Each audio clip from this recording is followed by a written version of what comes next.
कार्यक्रम के प्रायोजक हैं श्री मदन भाई रेखाबेन हुमर, रूपेन प्राची हुमर, अनगवीर आर्शवीर हुमर, रिक्ता विशाल सेठी, आरिका अर्जुन सेठी। उपस्थित भव्यात्म आचार्य पूज्यपाद स्वामी इष्टोपदेश जी की 12वीं गाथा में लिखते हुए कहते हैं, विपद भव पदावर्ते पद के वाति वाह्यते यावत् तावत् भवन्त्यन्या प्रचुरा विपदः पुरः। भव पदावर्ते, भव में अर्थात संसार में पैर से चलने वाले घटी यंत्र में पद का एवं रहट के डंडे के समान यावत जब तक विपद एक विपत्ति अतिवाह्यते समाप्त की जाती है तावत तब तक अन्य प्रचुरा दूसरी बहुत सी विपदा विपत्तियां पुनः भवंती सामने आपने पहले कभी खेतों में सिंचाई के लिए जिस रहट का उपयोग होता था उसे देखा हो, वैसे ये रहट आदि शिव ग्रंथों की शास्त्रों की किताबों की चीज रह गई। अब तो सिंचाई के इतने साधन आ गए हैं कि रहट आदि का उपयोग नहीं होता है। मोटर लग गई है, डायरेक्ट कुएं से पानी निकलता है, खेत में बनी हुई छोटी छोटी नालियों नहरों के माध्यम से चला जाता है। वो समय भी चुक गया, स्प्रिंकलर आ गए, उसके माध्यम से कृत्रिम बारिश होने लगी और थोड़ी टेक्नोलॉजी बढ़ी, ड्रिप सिस्टम आ गया, पूरी तरह से खेतों में पाइपलाइन बिछा दी गई और एक एक बूंद पानी पौधों की जड़ों में पहुंचने लगा। समय के अनुसार शोध होती है, समय के अनुसार खोज होती है, समय के अनुसार बहुत सी चीज़ों में परिवर्तन आता है। वर्तमान में तो हर एक चीज में परिवर्तन आ गया है। तो रहट चलती थी, रहट में बहुत सारी आधी आधी कुप्पियां लगी, आधे आधे डिब्बे लगे और उसके बीच में एक डंडा हो जो कि बराबर तरीके से उसे सर्कुलेट कर। एक डंडा यहाँ पर उस व्यक्ति के पैर के नीचे होता है जिसे वो दबाता जाता है और बराबर तरीके से रहट घूमती जाती। और जब वो रहट घूमती थी तो जहाँ पर कुएं के एकदम किनारे वो आकर के कुप्पी उल्टी होती थी, आड़ी होती थी, पानी नाली में चला जाता और एक क्रम लगातार जारी। तो यहाँ आचार्य महाराज उसी रहट का उदाहरण दे रहे हैं कि रहट की एक विशेषता है कि एक कुप्पी खाली होती है और उससे पहले 10 भरी हुई नजर आती। उससे पहले एक खाली हुई है, 10 पहले से भरी के तैयार है, एक एक करके खाली होते जाएंगे, 10-10 कुप्पियां भरती चली जाएंगे, उपक्रम ऐसा लगातार जारी है। ये उदाहरण देकर के आचार्य महाराज कह रहे हैं कि ऐसे ही इस संसारी जीव के साथ है। एक विपत्ति समाप्त होती नहीं है कि 10 सामने दिखाई दे। हमें लगता है कि इस समस्या के समाधान के बाद तो आनंद ही आनंद, फिर तो कोई समस्या ही नहीं। लेकिन एक समस्या के समाप्त होने की देरी है, 4 समस्याएं फिर आ जाए। मैथ का क्वेश्चन सीधे सीधे सॉल्व थोड़ी होता है। आपको इसका जवाब क्या है पहले से पता है, लेकिन उस जवाब को हासिल करने के लिए, उस जवाब तक पहुंचने के लिए कितने स्टेप्स पार करने पड़ते और बराबर तरीके से आप चलते रहे तब जाकर के वह जो आपके पास पहले से जवाब है वह आना चाहिए। यदि वह नहीं आता है तो जवाब गलत। एक विपत्ति समाप्त हुई नहीं है, एक समस्या समाप्त हुई नहीं है कि आगे हमें 10 समस्याएं दिखाई दे रही। इसलिए व्यक्ति को हर समस्याओं से निपटने की शक्ति अपने भीतर पैदा कर। ये जीवन है तो समस्या है, समस्या है तो समाधान। जीवन नहीं तो कोई समस्या नहीं। जब तक जीवन है तब तक समस्या, मरने के बाद काय की समस्या? आदमी मर गया, अब तुम्हारी समस्या है किसे जलाना है या गड़ाना है, उसकी कोई समस्या नहीं। अब तुम्हारी समस्या है कि इसे अभी ले जाना है या 2 घंटे बाद ले जाना है, तुम्हारी समस्या। मरने वाले की कोई समस्या है नहीं। इसलिए जब तक जीवन है तब तक समस्या है, पर समस्या के सामने आने पर अपने घर को सिर पर उठाने की जरूरत नहीं है, हाय तौबा मचाने की जरूरत नहीं है। समस्या आई है तब रोने की धोने की जरूरत नहीं है। यदि रोने से समस्या का समाधान होता है तो रोना चाहिए। सिर धुनने से समस्या का समाधान होता है तो धुनना चाहिए, टेंशन लेने से समस्या का समाधान होता तो लेना चाहिए। परंतु आप गौर करो, रोने से, टेंशन लेने से, हाय हाय करने से समस्या का समाधान, अपितु समस्या और जटिल हो जाती है। समस्या आई है तो मैं उसका समाधान ढूंढ करके रहूंगा। मेरे में इतनी क्षमता है कि किसी भी समस्या ने मुझे कष्ट नहीं दिया, क्योंकि मैं हर समस्या को सॉल्व करने की सामर्थ्य रखता हूं। कितने लोग हैं जो समस्याओं से ग्रसित हैं, तो आप कहेंगे सभी। कितने लोग हैं जो समस्याओं से पजल्ड हो गए, सभी नहीं कह सकते। यहां बहुत से लोग हैं, परसेंटेज अच्छा खासा है, 50-50 भी नहीं कह सकते आप इसको, 60-40, 70-30 या 80-20 ऐसा कह सकते। जो लोग समस्या को देख करके ही घबरा जाते, कई लोग जरा सा कुछ होता है ना तो एकदम से घबरा करके पसीना पसीना हो जाते हैं। अरे इतने डरने की आवश्यकता क्या है? आपको पसीना पसीना देख करके सामने वाला तुम्हारी कमजोरी का फायदा उठाएगा? उसके सामने तो ऐसे पेश आओ, भीतर भले ही आपके भीतर भले ही एक भय पैदा हो गया कि अब क्या होगा, लेकिन सामने वाले को महसूस मत होने देना। हार्ट बीट बढ़ भी जाए ना, ऐसा दिखाना मत, भीतर ही चलने दे। और तुम्हारी निश्चिंता को देख करके समस्या की हार्ट बीट ना बढ़ जाए तो मुझसे आकर के कहना। हमारी बढ़ जाती है तो वो फायदा उठा। आप एकदम शांत रहें, घबराएं ना, भयभीत ना हो, तो वो समस्या ही डर करके भागेंगी, आपको भागने की आवश्यकता। लेकिन हम लोग तो जरा सा कुछ होता है उसी से चौंक जाते एकदम से। कैसे आप समस्याओं को निपटाएंगे? इस संसार में डरे हुए लोग जी नहीं सकते। जो निर्भय है, निर्भीक है, निडर है, वे ही जिंदगी को जी रहे हैं। कहते हैं ना, जो डर गया वो, बोलो, जो डर गया वो, तो डर किस बात का? अपने बच्चों में ऐसी हिम्मत पैदा करो, अपने बच्चों में ऐसा साहस पैदा करो, उसे हारना भी सिखाओ, उसे जीतना भी सिखाओ। सिर्फ जीतना सिखाओगे तो हार से डर जाएगा नहीं। हर हार जीत के हार के लिए हो, हर हार जीत के बाद मिलने वाले हार के लिए हो। हार से हारिए मत, हार से डरिए मत। हर हार, हर असफलता एक सीख देकर के जाती, एक शिक्षा देकर। यदि मैं हारा हूं तो निश्चित तौर पर मेरी ही अपनी कोई कमी और कमजोरी नहीं हो, कुछ ना कुछ तो रहा हो। आखिर वह जीता है तो वो निश्चित तौर पर उसकी कोई खासियत तो रही होगी। आखिर जीत कैसे? ईमान से जीता है, बेईमानी से जीता ना। आप वो बेईमानी कर रहा है, तुम पकड़ नहीं पाए। बच्चे छोटा सा खेल खेलते ना, लूडो का, सांप सीढ़ी का, पास से चलने में लोग बेईमानी करते। जब बेईमानी करते हैं तो सामने वाला चिल्लाता है cheating cheating, cheater cheater cheater. कुछ लोग इतने होशियार होते हैं कि आते हैं 4 और चलता है 5 घर। क्या? एक घर आगे चल देता है। जहां पर मरने की बात होती है, सांप के मुंह में आने की बात होती है, तो वहां पर कम ज्यादा कर देता है। ऐसा कर, तो आपके साथ कोई बेईमानी कर रहा है तो आपको ध्यान रखना पड़ेगा आपको।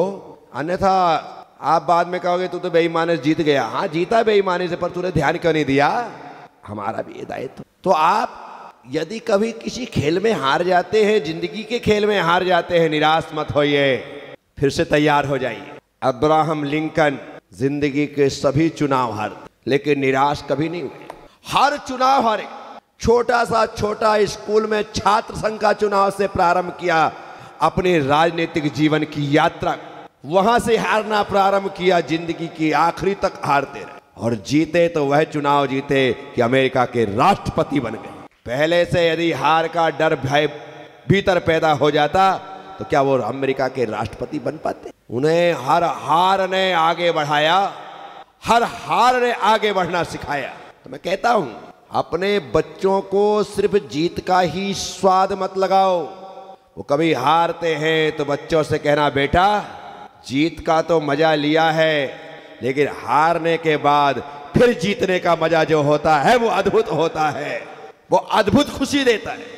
व्यापार में, बिजनेस में, काम में, धंधे में कभी कोई लॉस लग जाए, 25-50 लाख करोड़ दो 5 करोड़ डूब जाए, घबराइएगा मत। जो होना था हो गया ना, खुद की गलती से हुआ ना, अब क्या कर लोगे? जिंदगी को खत्म करोगे या समस्या को खत्म करोगे? लेकिन बहुत से बेवकूफ हैं जो जिंदगी खत्म कर देते हैं, सुसाइड कर लेते हैं, आत्महत्या कर लेते हैं, फांसी के फंदे पर लटक जाते हैं, ट्रेन के सामने कूद जाते हैं, नदी में डूब करके हत्या कर लेते हैं, जहर खा लेते हैं। ये कायरों की पहचान है जो समस्या से घबरा करके मरना स्वीकार करते हैं। जिंदगी बेशकीमती है। अरे मौत तो एकदम सस्ती 2 कौड़ी की। मौत की कीमत क्या है? वो तो अभी आ जाए। जिंदगी है जिसे मौत को आगे बढ़ा बढ़ा करके जीना है। आज नहीं, मैं आज तेरे साथ नहीं चलूंगा लेकिन अपने मन से, तेरे मन से नहीं। ये जिंदगी का उसूल होना चाहिए। आप जब ऐसे जिंदा दिली के साथ जिएंगे तो मौत को भी घुटने टेकने पड़ेगी, ये गारंटी है। लेकिन हम मरने को तैयार हैं। आए दिनों लोग आत्महत्या कर रहे, कोटा बदनाम हो गया। बच्चे आए दिनों सुसाइड कर रहे। कोचिंग करने आए, कोई यहाँ पर एग्जाम देने नहीं आए थे बड़े भारी, सिर्फ कोचिंग करने आए। उसमें भी थोड़ा सा 19-20 हो जाता है, नंबर कम आ जाते हैं, पास नहीं हो पाते हैं, सिलेक्ट नहीं हो पाते हैं, तो सीधे अरे भाई तुम्हारे माँ बाप ने पढ़ने के लिए भेजा था, मरने के लिए नहीं भेजा था। जब बच्चे को पढ़ने के लिए कहीं बाहर भेजो तो उससे कहना बेटा जी जान लगा करके पढ़ना, मन लगा करके पढ़ना। लेकिन यदि सफलता ना मिले तो मरने का मत सोचना। हमारे पास दुनिया के काम हैं, हम उस काम में महारत हासिल करेंगे, उस क्षेत्र में आगे बढ़ेंगे। तेरा बाप जिंदा है, तुझे मरने की जरूरत नहीं है। क्या बोलो उसे? तेरा बाप जिंदा, जब तक मैं हूं तब तक तुझे किसी प्रकार की फिक्र करने की आवश्यकता। तुम इतना प्रेशर डाल देते हो, इतना प्रेशर डाल देते हो, उसे लगता है कि हमें माँ बाप को क्या मुंह दिखाऊं, इससे अच्छा मर जाना बेहतर है। गलत, एकदम गलत। बच्चे को बाहर मत भेजिए। भेज रहे हैं तो ये पाठ पढ़ा करके भेजिए कि बेटा तेरी इच्छा है पढ़ने की तो पढ़, लेकिन नापास होता है तो टेंशन मत लेना। तेरा बाप तेरे पास है, भले तेरा रिजल्ट नापास है, कोई टेंशन नहीं, मैं तेरे साथ हो। मैं कौन सा पढ़ा लिखा? आज एक शानदार कंपनी मैंने डाली ना, शानदार व्यापार खड़ा किया ना, छोटे से काम को इतना बड़ा तक ऊंचाई तक पहुंचाया ना। कौन सा पढ़ा लिखा था मैं? लेकिन बढ़ गया। लेकिन तेरी इच्छा पढ़ने की है, मैं भी चाहता हूं कि तू पढ़ ले। मैं नहीं पढ़ पाया, तू पढ़ ले। फिर भी यदि ना पढ़ पाए तो टेंशन मत लेना, क्योंकि तेरा बाप कौन सा पढ़ा लिखा है। बच्चे को ये पाठ पढ़ा करके भेजना बाहर, अन्यथा वो समस्याओं के सामने आते हुए आपको मुंह ना दिखा करके मौत के मुंह में समाहित हो जाएगा। ऐसी गलती आप मत करिए। खुली खुली साफ सुथरी बात है। जब तक इन बातों को दिल दिमाग पर बिठाया नहीं जाएगा तब तक जीवन की कीमत नहीं समझी जाए। आप तो बच्चों को जीतना सिखाओ, बच्चों को हारना सिखाओ। बच्चे जीत से कमजोर होते हैं, बच्चे हार से मजबूत होते हैं। हार से जितने हारोगे, जितने पिटोगे, उतने मजबूत हो। पिक्चर देखी होगी आपने, हीरो बहुत पिटता है, पहले इतना पिटता है खलनायक से कि पूछो मत। वो काली पहाड़ी के पास बुलाता है, वहां पर किसी डिब्बे में उसके माँ बाप को या उसके बच्चों को बंद करके रखता है। और कोई माँ बाप हो सकता है, उसकी पत्नी हो सकती है, उसकी गर्लफ्रेंड हो सकती है, XY कुछ भी हो सकता है। उसे बंद करके पकड़ के रखता है और यहाँ पर खूब धुनाई करता है। इतना मारता है कि वो छटपटा के गिरता है, यहाँ चोट लगती है, मुंह से खून आता है, पड़ा। इतने में जिनको बंद किया था उनको खोल दिया जाता है, या पहले से खुले रहते हैं। वो जोर की आवाज़ लगाते हैं, माँ की आवाज़ आती है, बेटी की आवाज़ आती है, पत्नी की आवाज़ आती है, गर्लफ्रेंड की आवाज़ आती है, अपने भाई की आवाज़ आती है। आवाज़ आने के बाद वो एक जोर की फूंक लगाता है, लाल लाल आंखें खोलता है, खड़ा होता है। आने की जो मर ही गया था वो फिर जिंदा होता है और उसके बाद ऐसी धुनाई करता है, ऐसी धुनाई करता है कि खलनायक मर जाता है। बोलो हाँ, कमाल हो गया साहब। यही तो मैं तुम्हें बताऊं, हार से मजबूत हुआ। जब तक वो जीतने के लिए लड़ रहा था तब तक कमजोर हुआ। यहाँ चोट, वहाँ चोट, यहाँ चोट, सब पूरा शरीर घायल हो गया है। और उसके बाद तो एक जरा सी कान में आवाज आई, भैया इसे छोड़ना मत। अरे बाप रे, बहन की आवाज राखी के पहले आ जाए तो मुर्दा भाई जिंदा हो जाए। और वो खड़ा हो जाता है, और जो खड़ा होता है, बाप रे बाप, क्या मारता है, क्या मारता है, क्या मारता है। बस जितने लोग होते हैं, इकलौता आदमी 25-50 लोगों को यूं ही धराशायी कर देता है। क्या हुआ? मैं आपसे कहता हूं, हार मजबूत बनाती है। हार हार पिटाई पिटाई मजबूत बनाती है। ये हड्डियां ऐसे ही मजबूत होने वाली नहीं है। आपने रेसलरों को देखा होगा, हमारा जो शरीर एकदम थुलथुल हो रहा है ना, है ऐसा कुछ भी नहीं है इसमें दमखम। आप रेसलरों को देखना, उन्होंने दंड बैठक लगा करके अपनी हड्डियों को तो मजबूत किया ही, अपनी मसल्स को भी हड्डियों जैसा बना लिया है। क्या हुआ? मजबूत करना पड़ेगा खुद को। तन से मजबूत बनिए, मन से मजबूत बनिए, धन से मजबूत बनिए, परिवार से मजबूत बनिए। परिवार भी तुम्हारे साथ होना चाहिए। यदि परिवार तन मन धन से मजबूत हो और परिवार से कमजोर हो तो भी एक दिन रावण की तरह मारे जाओगे। कौन सा विभीषण तो तुम्हारे खिलाफ खड़ा हो जाए, कोई भरोसा नहीं। इसलिए भाई हो तो लक्ष्मण जैसा, भाई हो तो बोलो, भाई हो तो लक्ष्मण जैसा। इसलिए परिवार से भी मजबूत होना चाहिए, परिजन से मजबूत होना चाहिए, पुरजन से मजबूत होना चाहिए। मोहल्ले में अपनी धाक जमा करके रखो। लोग कहें नहीं भाई, मैं सबके बारे में सुन सकता हूं, उसके बारे में नहीं सुन सकता, वो आदमी ऐसा है ही नहीं, मैं मान ही नहीं सकता हूं। ऐसा बना करके रखना पड़ता है। अपने बच्चों से कहना कि बेटा, जीवन में स्टेटस में डालने के लिए इमेज मत निकलवाना, अपनी इमेज ऐसी बनाना कि लोग तेरी इमेज को स्टेटस बनाए, तब समझना कि तेरा कोई स्टेटस है। खुद ने खिंचवा करके खुद ने डाल दिया तो कौन सी बड़ी बात है। तेरी इमेज दूसरों के स्टेटस में हो, समझना कि वाकई में तुमने इमेज बनाई है। वो मजा है। खुद ने क्लिक करवाया, खुद ने सेल्फी ली और खुद ने डाल दिया, बेवकूफ। दूसरे डालें तो मजा है। इस कार्यक्रम के प्रायोजक हैं श्री मदन भाई रेखाबेन हुमड़, रूपेन प्राची हुमड़, अनगवीर आर्शवीर हुमड़, रिक्ता विशाल सेठी, आरिका अर्जुन सेठी।